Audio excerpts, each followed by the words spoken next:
Hello.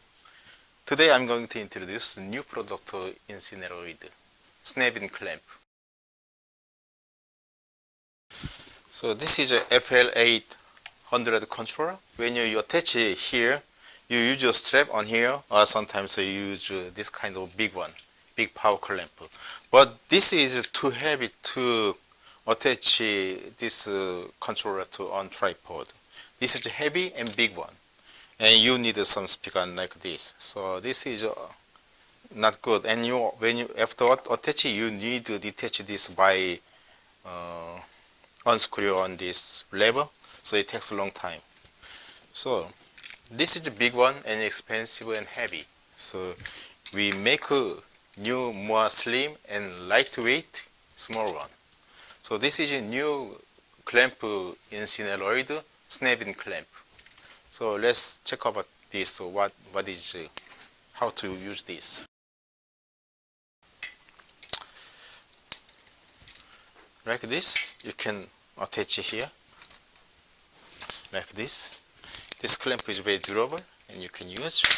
So now strong, and you slap in here like this.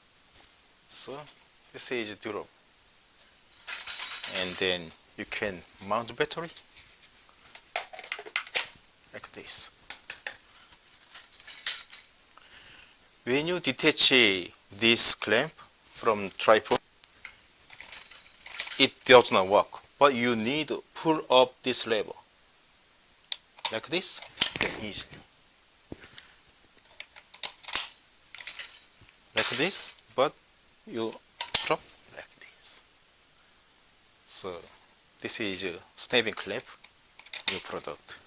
This is available now, and from end of February, all FL800 or the other product will include this mount, this clamp mount. So that's all. So check it, this new clamp. This one, just attach like this, very easily. And it's okay, but you attach like that. Okay. Can show again. You cannot detach, but once you pull up here, and easily. So this is a new product in Cineroid. Thank you.